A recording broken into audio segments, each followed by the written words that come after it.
On the minutes. So moved. We have a second? Second. All in favor? Aye. Aye. Keith, you want to provide a financial update? Sure. For the month of May, first I want to start off with the Chair 500, the Charities Bureau filing we finally got the acceptance from the state of New York on 6/3, so that's all set. For the month of May ended, we had 15,580,000 in total cash, of which 9,920,000 is FAD money and 5,659,000 is for the cash. For the month, for checks that we cut was about $150,000. But I just want to note that 64,000 of that was O&M checks, and one item, 23,000, was a replacement check for a check that was lost in the mail. And other than that, I think everything's pretty good. Anyone have any questions?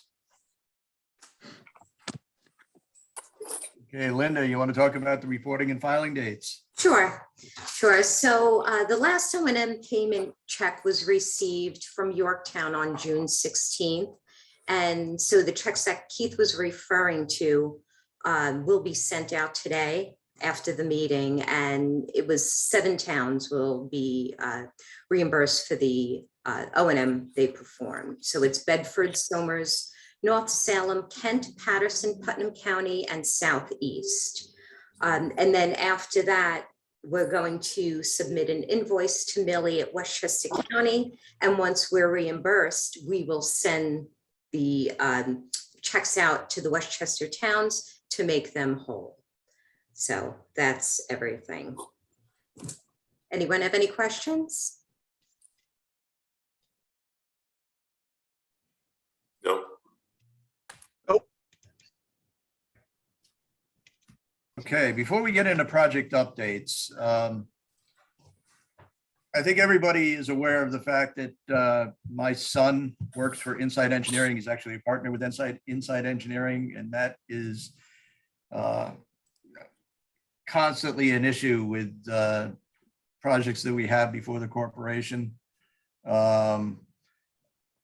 So today, my intention is I'm going to recuse myself from voting on any resolutions involving Inside Engineering and recuse myself from any discussion, but I'm going to continue to chair the meeting. Does anybody have a problem with that?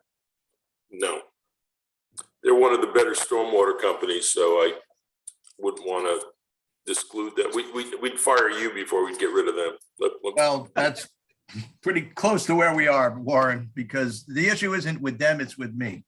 And me continuing to chair the meeting, even though they're being considered to be awarded a contract. No, I understand. To add to that, Rich, they acknowledge that in all proposals that do come in. They disclose that information, and they do make sure to segregate your son from any work with our projects as well.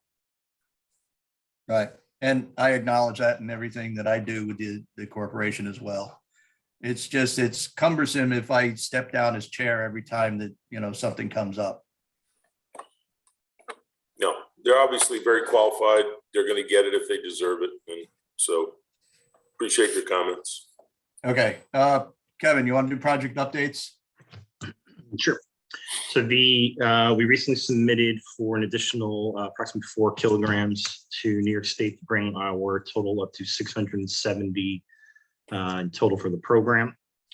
We expect to be getting out to construction bid on at least 3 projects over the next 2 months, including a project in Newcastle, Kent, and North Salem.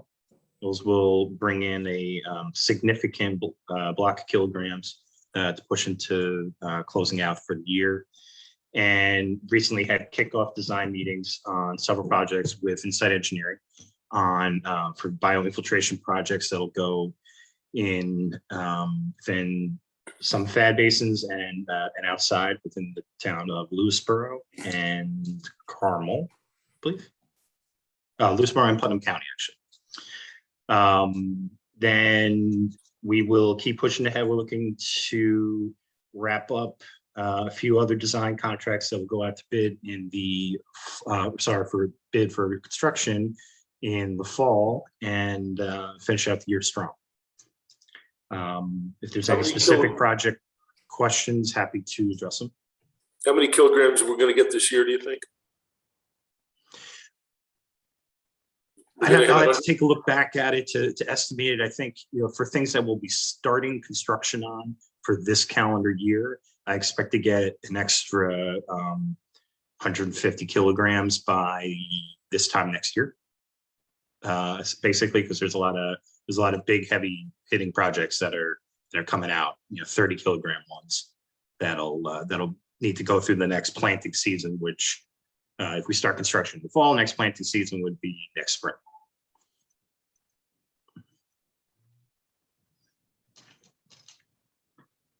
As in an addendum to the agenda today, we have a discussion on Project Kent MB 1000, which is a call for channel stabilization and filter chambers to be installed within the town of Kent. With this project, we have met with the private property owner and the town of Kent separately to pursue some work to be done on their property as well as within the right of way. The town of Kent is supportive of this. The private developer is supportive of the project. I've spoken with the DEC for inclusion of this within the year 10 work plan towards the end of last year. And the proposed reduction here could be approximately 78 kilograms. It's going to be a large project that the developer will pay for all engineering costs. We'll look to pick up the construction costs for the project, so that will include any stabilization efforts on their property and any installation of filter chambers within the town right of way. At this time, we're at the level of still investigation to make sure that everything can move forward. Property owner is going to has provided a environmental site assessment to us which Corey and I have reviewed, and we'll get back to comments on. We're going to look to wrap up any initial site investigations before we get to a level of determining if we're going to enter into an installation agreement with the owner and how it's going to affect the cost of a projected easement on site. But at this time, it's shaping up to be a very good project for the corporation. This is a drainage area that goes directly into Lake Carmel. And it has a lot of support from the town and obviously from the developer at this time. It's projected to be, it would be a FAD connected basin. Projected cost is ranging from $750 to $1 million. This is at the same level of a type of project as probably Brewster Heights was, Escipado 2 from a few years ago, which netted us about 72 kilograms. Similar cost, similar installations involved, far less utilities. But we're looking forward to getting this up and running, and I know the property owner is hoping to get it done as quickly as possible as well. So expect this to be a fast-moving project.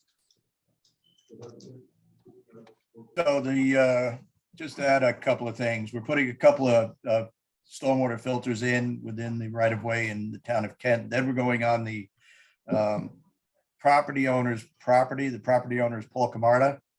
And we are going to do stream stabilization, that drainage channel stabilization. They're not really streams in my opinion, but I think the big issue that the board needs to have the conversation on today is the fact that the developer wants us to buy an easement to do the work on his property. Typically, we require the easement to make sure that the improvements are completed and they stay there. But in this instance, he is looking for compensation for us giving him that easement. I don't know that we've ever done that before. Have we, Kevin?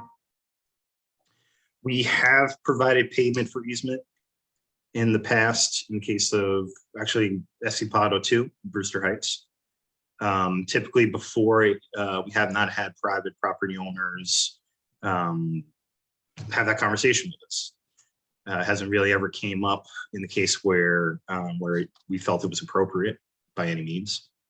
It is allowed under the Fed agreement that's in place, that we can pay for easements. If I've misspoken, I'm sure Vinnie Giorgio will jump in and tell me I'm wrong. But my recollection of the agreement is that we are allowed to do that.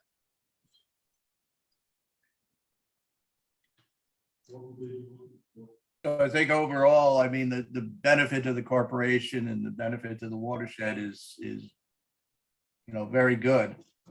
I just want to make sure everybody is okay with us paying for the easement, because that's key in this. I think the last time we discussed this with regards to the southeast, whatever one, the question was, how much are they looking for? We did an assessment on site to try to get a ballpark of what this might be appropriate, what dollar might be appropriate before we ever said, okay, what are you asking for? And it's a sizable easement. In reality, we'd be asking for a 4-acre easement between what runs along the back end of the property and what will stretch down through the hillside to connect to the middle branch of Groton. Right now we're kicking around a number close to $140,000 for that easement. So the easement is so we can work on it, right? We're not disturbing that much of an area, are we? Or are we disturbing that much of an area? We will, yeah. In order to work and install the drainage swale that has to go in place to divert the flows, we will have a long-standing installation in the rear of the property that will stretch over that much property. Okay. And then, what's the doing the value of maintenance this to on the it. I'm developer? sorry, go ahead. I'm sorry. What's the value to the developer? I mean, it's 4 acres, but it could be a worthless 4 acres. I mean, I'm not seeing the plan, but certainly in negotiating land use applications, there's some latitude by the municipality to acquire these things as well. Well, to your point, Dan, they can't build within 100 feet of the wetlands anyway, and obviously there's a wetlands there. Right. Right. So my point is, No. So there what are isn't a they wetlands, forfeiting there is a, development potential by granting this easement. yeah, so there are several drainage channels running across this property, bisecting the property. What we're going to do is we're going to intercept those drainage channels and divert them in a stable channel. Right, but I guess my point is, if that area is subject to all the various regulatory setbacks imposed by the DEP and perhaps local codes, was there any development potential of the 4 acres? Is it 4 acres of unbuildable land? Is that where the areas that we're, I guess, moving the water away from, is that now become developable? In theory, yes. This is still a, I would think if he's building a ski slope, he's gonna be fine. This is a tough lot to do anything with. There's no guarantee that the town is going to look at the finished product and say, all right, now this is a lot that can be developed. The reality is there's a very steep slope that goes through this entire parcel. Our area of interest in when we fill in these channels and fix up all the erosion, yes, that there is absolutely going to be some value to the developer there. Where we're running I our guess to permanent answer your easement. question, Rich, what I would suggest.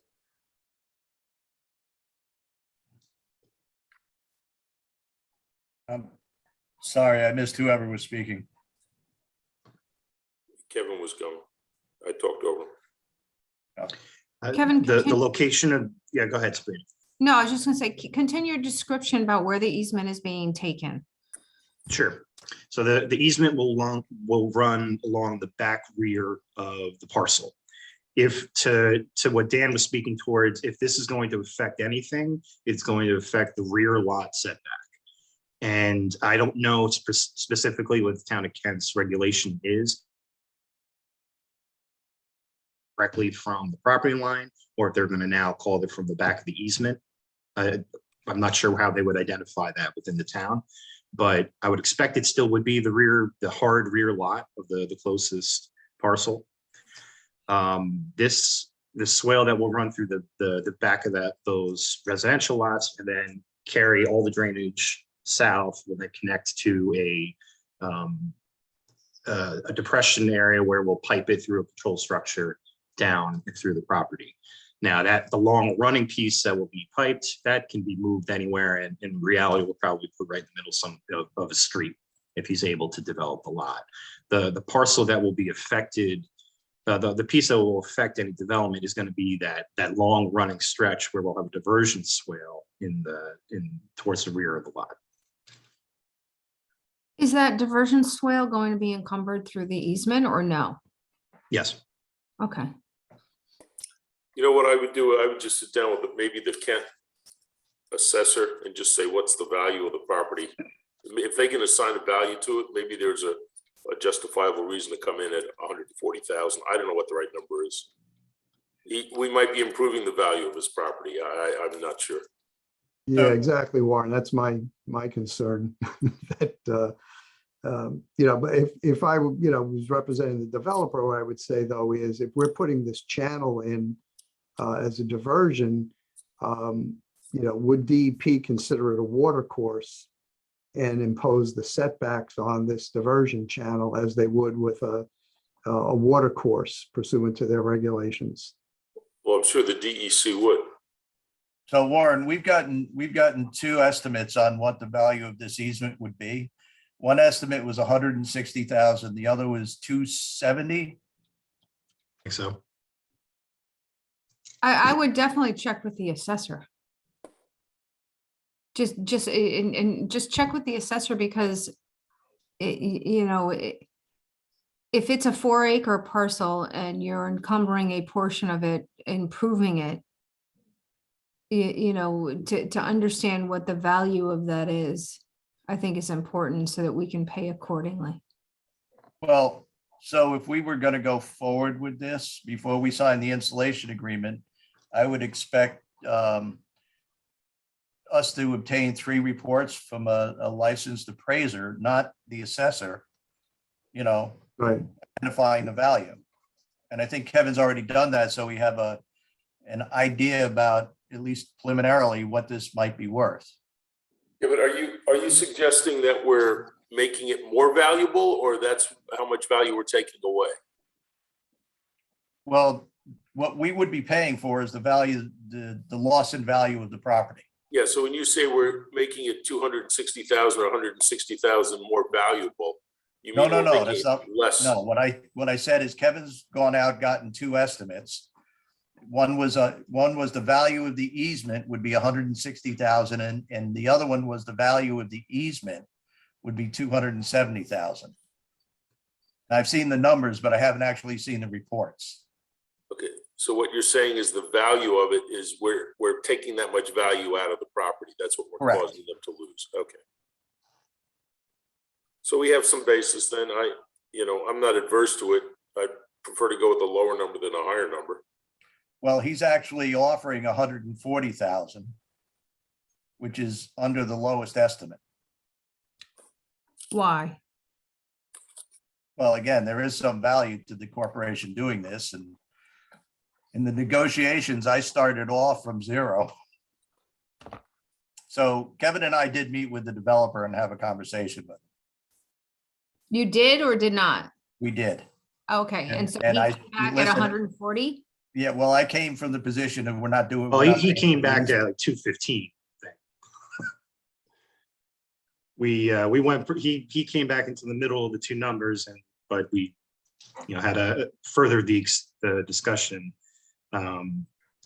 He's picking up all the engineering costs for this.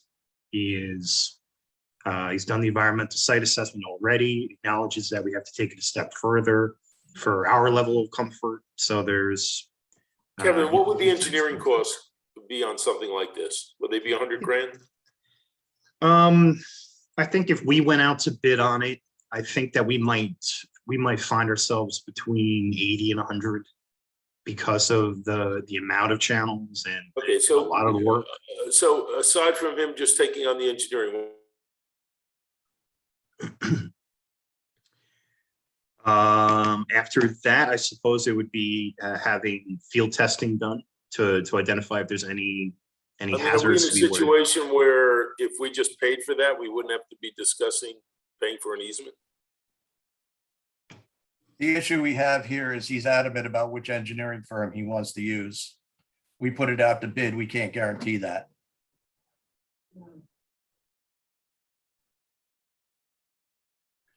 Is Warren, this an you're on mute. active Yeah, I land? keep on putting myself on mute. So I would suggest that if he's paying $100,000 about that much, he may be less, but what it would cost us, and he's asking for some remuneration for the easement, I think that's kind of a way of us basically paying for the engineering. I don't have a problem with it.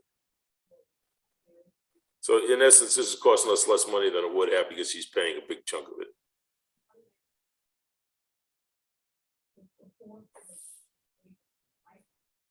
Anyone else have any comments? I'm just wondering where he is in the land use process. I mean, it seems like this is sort of dovetailing with whatever stormwater he has to do as part of, was this a residential subdivision? Well, it's a commercially zoned piece of property. It's actually industrial zone. Oh, okay. He has not made any application. Oh, There have okay. been So we other we don't have that. No, I mean, if it was an ongoing application, I guess at this point, if he doesn't have anything in the hopper, it's not something the town of Kent can cajole him into doing. No. Okay. What's the value to us? Why are we spending 160,000 plus putting in catch basins on private property? No, we're spending close to $1 million. Okay, why are we spending $1 million and paying somebody for an easement that benefits them? Not to be a wet blanket, but I don't understand. Okay, so because we're going to get the credit for the phosphorus reduction that's going to be achieved by spending this money. And Mike, a long time ago, we kind of came up with a metric. I think it was about $85,000 a kilogram that we were willing to pay for projects. This project's going to come in around 15,000 a kilogram.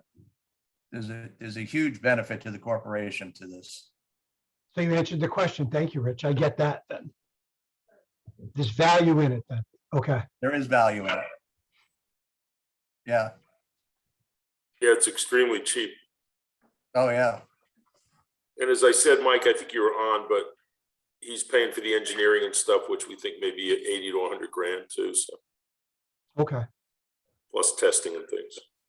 Thank you for explaining. Okay. I think we've got our marching orders, Kevin. Then we're gonna move this project forward as best we can. All right. Approve O&M agreement.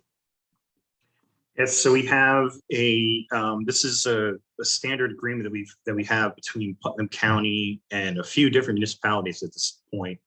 Right now, it reflects Putnam County picking up the maintenance of the project within the town of Kent. This one is Kent MB 601, sorry, which it was the installation along the banks of the Lake Carmel. The town of Kent does not feels as though they don't have the resources to address this, to mow the steep slopes, and Putnam County has offered to pick this up and pull it into their program for us. So as I said, this is an agreement that we have in place between the town of Brewster in Putnam County, town of Carmel in Putnam County, and so we'd be looking to add the town of Kent to that list. As of right now, it is only for the one project, but should town of Kent request assistance on other projects, then we can review whether or not we amend that list.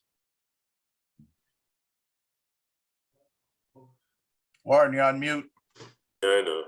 How does the whole O&M thing work then? I can't quite read this, but Sure. So it's basically the same way. It's just the county gets the credit for the money. Yeah, the county, it's just the county's just putting more man hours in.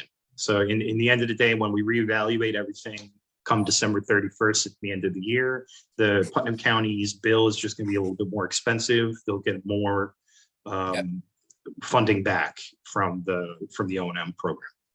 How's Ken in general to work with the new supervisor? I've only met with her once. She was open and we discussed everything pretty clearly, I felt. I haven't had to have a lot of interactions with her so far. We have ongoing relationships anyway with all the highway departments, and whenever we need, we do go in, we do help. It's a natural thing for us. We probably have the equipment and then we go in and we get, a reimbursement through, we have intermunicipal agreements to do other work beyond this. So this is a natural fit and we're working closely with Richie Otzmer on it.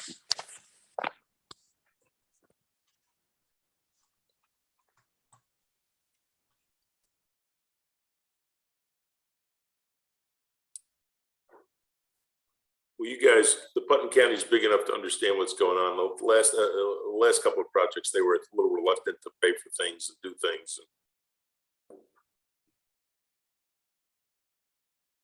All right, so if we're all good, somebody like to make a motion? I'll make the motion. Do I have a second? I'll second it. All in favor? Aye. Aye. Okay. We've got a secret determination for AM 1015. Kevin, you want to tell us a little bit about the project? Sure. This project is for a stabilization of a heavily eroded channel on private property within the town of Somers in the Amawak Reservoir. What we'll be doing is entering the parcel, stabilizing the full bank and the outfall, as well as installing filtration catch basin filters within the tributary neighborhood. It is I have to go back to the numbers, but I believe it should be about a 10 kilogram project or close to that. Property owner is eager to get us on site and fix this up, as well as the town. And overall, this will be a great project for us. It's classified as an unlisted action under seeker. And we've completed the short form environmental site assessment, and it will have no negative impact. Any questions? Can I get a motion on the resolution? Can I get a second? Second. All in favor? Aye. Aye. Aye. Aye. Any opposed? Motion carries.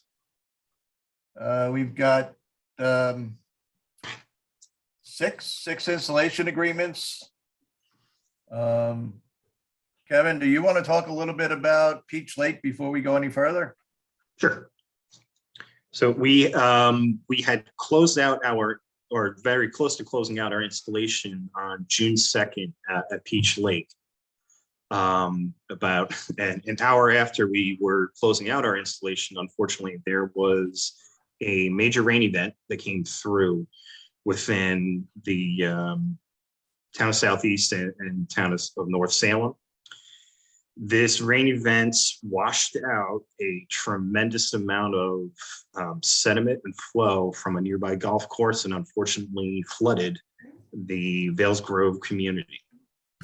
Now, because of the reaction that the Vales Grove cooperative had to this flood that came in and their concern over any future issues that might occur, we had to withdraw the project from the site and pull the basins out of concern that they themselves were going to do that. Now, fortunately, with the catch basin inserts made by Fabco, removal was very easy. It was done in, I think, about 3 hours after a few days of back and forth with the cooperative. But in the best interest of the corporation, we had to pull them. The installer is holding them at his site. He's not charging us for that. But they came up a few days later, pulled them out and washed them off in order to protect them and keep them in good condition, while we continue to negotiate with the cooperative to see whether or not we can reinstall at a later date. We found that after tracing back all the flooding waters, we found it within the DOT right of way, and at least one, if not two, within the Vales Grove community itself. This wasn't a situation that I think we could have projected. Unfortunately, there was a massive failure in the infrastructure uphill from the site, but this was the reality that unfortunately we had to face. So we have met with the DOT. We identified all the problems that were found out there. They had already made some preliminary corrective measures, but I think there's still more to unravel there before we will be able to touch base with the cooperative to see whether or not we can do that again, to get the project back into the ground. At this point, we have not received any notifications from intents to go through insurance on anything. But our brokers have been put on alert to be aware of the incident, and I feel we've done everything at this point that we can in preparation for a possible claim. Though I think we can trace the entire issue back to Route 121, and unfortunately a large sediment washout that occurred from the local golf course. Tony Hay and I we were both there, as was about 6 or 7 DOT folks. Kevin was there, and we walked the entire drainage system. They have we put jellyfish in, which is those large contact catch basins a while ago. The pipe that goes down to that one was blocked. The water came up over the top of their driveway. Tried to get down another basin, which these are both DOT basins up on the road. That got covered with leaves. The water then came up, and the estimate was about 10 to 15 acres. It was 1.5 inches of rain in 45 minutes. It was about 600,000 gallons.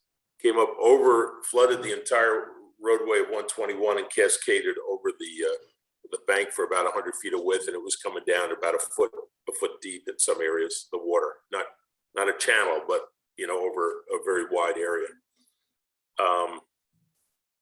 It really screwed some things up. It was unbelievable. So the DOT's been up there. Of course, their position is our drains have been here forever. It's not our problem. We did look at the golf course and talk to the owner also. It may be possible that there's some simple riprap and things that need to be put in to stop that from happening again. I think it's fairly simple. There may be some value for us to actually go there and do some work there. I'm not sure.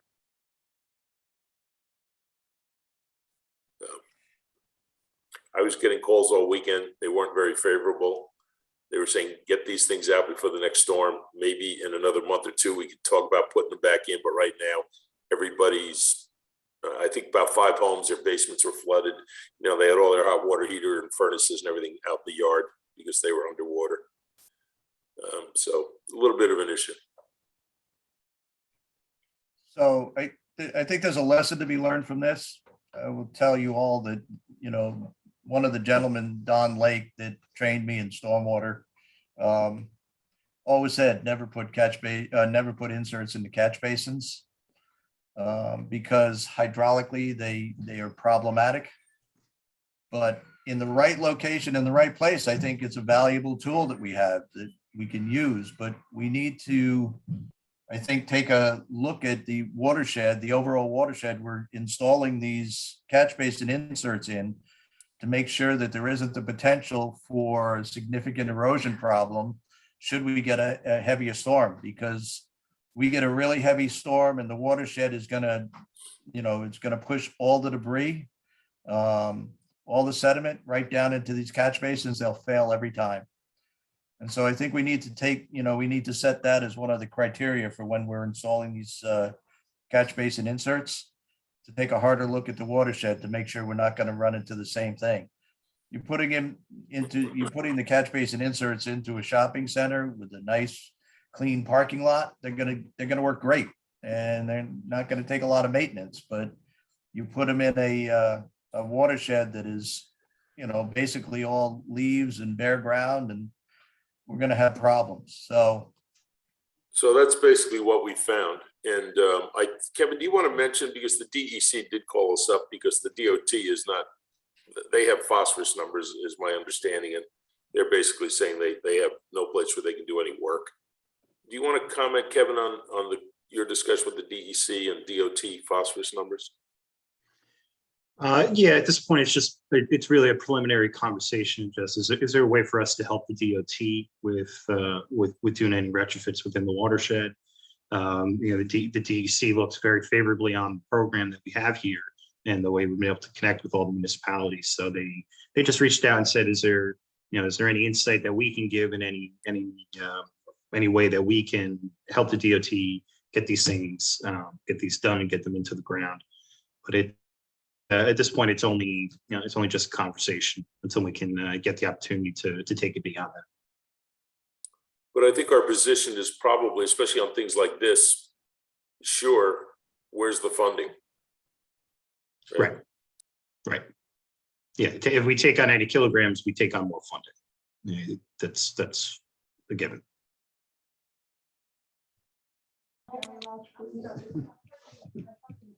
Anybody else have any comments on this?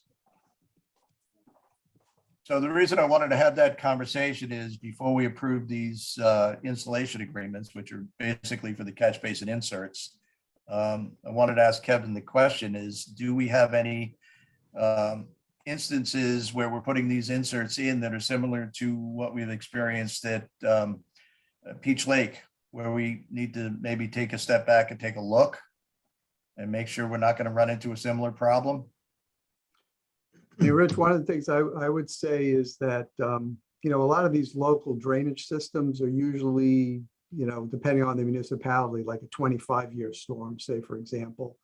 So during a 100-year event or a failure, to your point, it'll be exacerbated by the impact the inserts will have on hydraulics. But the criteria I think you really want to look at is really more of like a fail-safe kind of thing.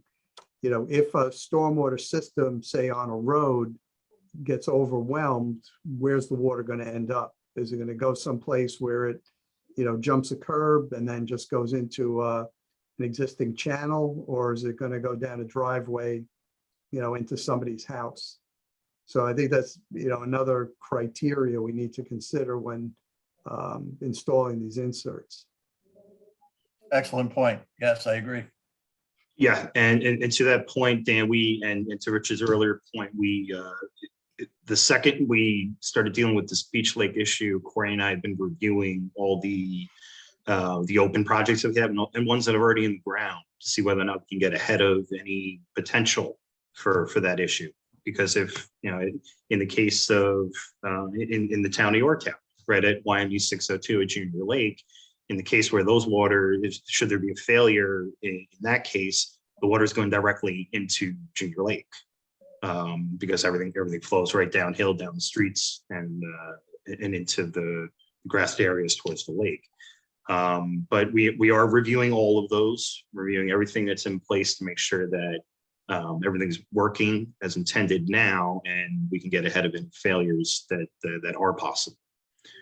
To your point, your question, Rich, going straight down the line with the installation agreements, I think the only one that I am looking at harder with Corey is LCR 805, which is at Salem Hill Road, which is a residential area with tree cover and the possibility of sediment loading. We are absolutely in the process of reviewing that now. We wanted to include this as the installation agreement today, just because we had it was on the docket already before we started dealing with this issue at Peach Lake. I still feel we can move ahead with the installation agreement and then just continue our review of the site and see whether or not this is in fact the right approach, the right treatment option at the site. I still feel it's the best option on the site, but it doesn't mean we have to go forward fully with that project. The others, I'm confident in the drainage areas and the concern of possible failure. I don't feel as though there's something in place there. The others are large parking lots, as a matter of fact, to your earlier point. Okay, so on all these installation agreements, on all these catch bases we're installing, who's doing the design work? It varies, but it's always an outside contracted engineer that we have. Okay. So can we get, based on what my suggestion, can we get something from the outside engineers saying that everything's going to be fine? I think we could put together a kind of a standard statement that we expect them to provide to us. In evaluating the drainage area, et cetera, that the flow rates can pass this storm, and something along those lines. I don't think that's an issue by. All right, you think we can get it on all of these projects? Yeah, I think so. What I think would be beneficial though is something saying that given a worse situation, what impact would the flow have on residential areas or other critical infrastructure? Because All right, this is 1.5 inch rain. If it was 3 inches of rain in 45 minutes, it might, or something else that passed, it might be a different story. So I would just suggest they say, worst case, if everything failed here, what would the impact be to the neighborhood or the area? And in a parking lot, the impact is negligible. It just sits there until it all goes into the grate. I understand what you're saying, Warren, but if we're putting these in a watershed, as they lay within the watershed running down to them, if we're not looking at the upstream watershed to make sure that's all stable, then we're setting ourselves up for failure. Yeah, I'm not disagreeing, but I think what you just gave Kevin the direction to do was to go out and have the engineers tell us it was going to be okay. And yes. I don't want something coming back saying it's okay. I want something coming back saying if and when it fails, this is the impact that it will have. Because if there's any impact, we shouldn't do the work. And I want that too. That was Dan's point. And so what I'd like to see is some sort of statement from the engineers.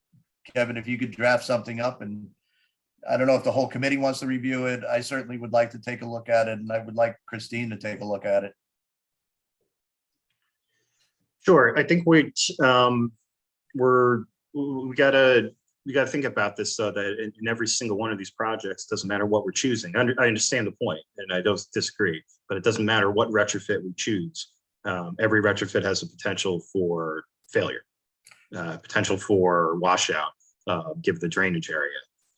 And sure, putting something in place within the catch basin, with all these filters, the choke point is at the grade level, and it's gonna be hard to get any of these in on a lot of these spaces when, if any level of leaves, sediment, debris reach that choke point and cover it up.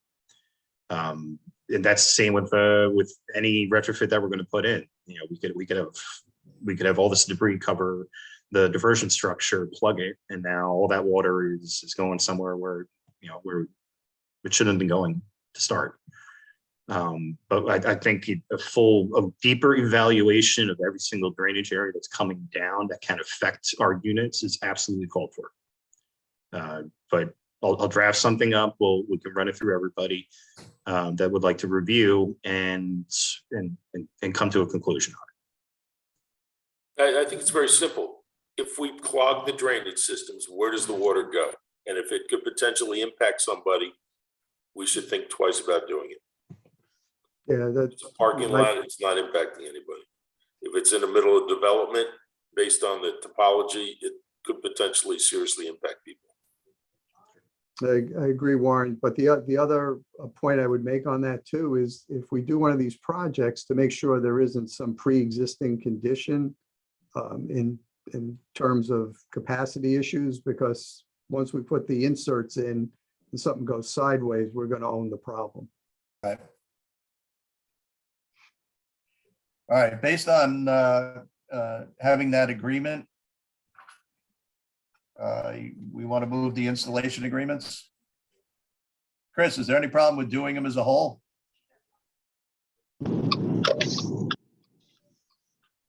Well, they're all separate resolutions, so I mean, I guess I'd rather you just vote them individually, but you can do it quickly if you've had a report from Kevin about all of them. So, I mean, all of these, yeah, I mean, I guess I would just like you to pull a vote on each one. It would be better for the record, please. Okay, then somebody like to make a motion on CNC 1000. I'll make the motion. Do we have a second? I'll second it. All in favor?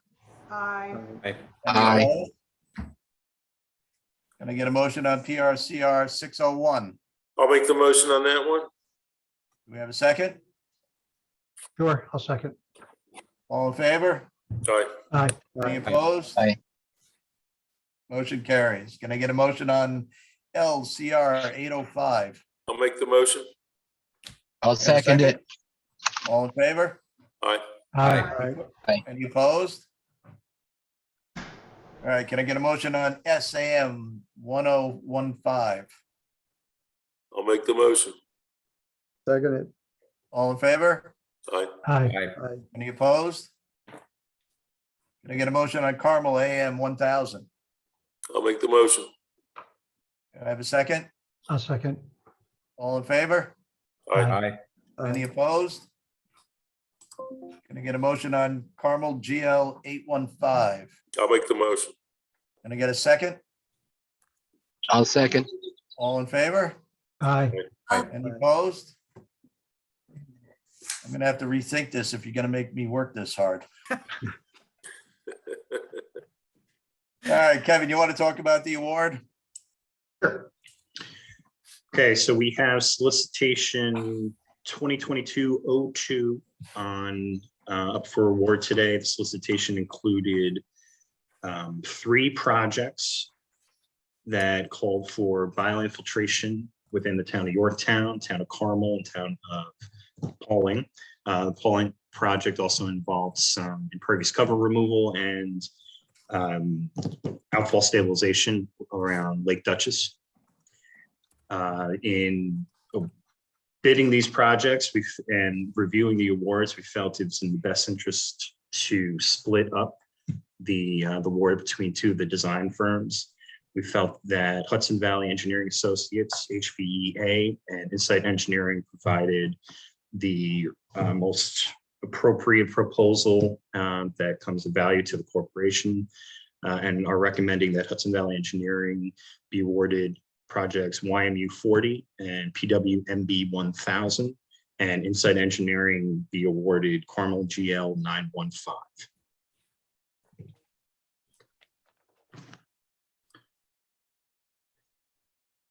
In making our recommendation, we weighed all the elements of the selection criteria for past performance, qualifications, proximity to the project, and overall cost.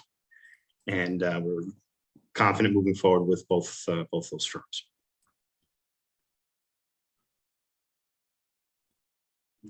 Questions? Did you have more of them, or was that the entire list? You had. That's the entire list. Okay, so do you want to move this all as one?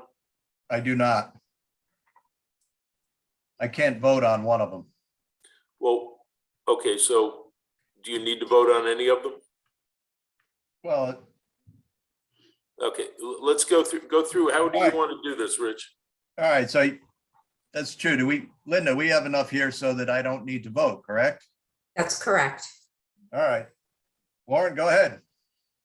Well, I'd like to make, so this is PWMB 1000. Do we want to do them individually, or are they?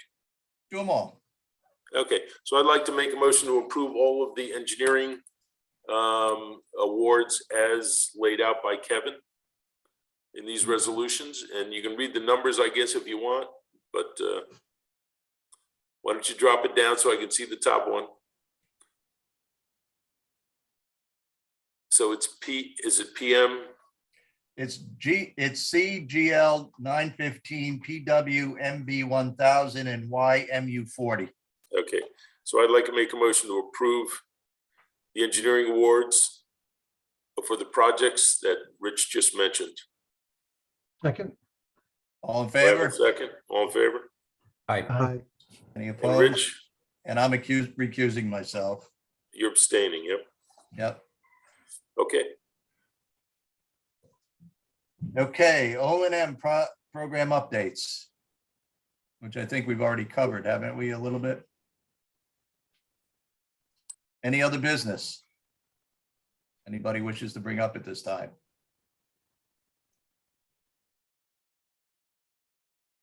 I'll entertain a motion to adjourn. So moved. Do I have a second? Second, All in favor? aye. All right, it's good seeing everybody today and enjoy the rest of the day. It looks like the sun's coming out. Let's meet in person next time. Well, that's what I thought we idea. agreed to this time. I'm fine with that. I'm sitting here in the room, so, All right, next time I will be over there.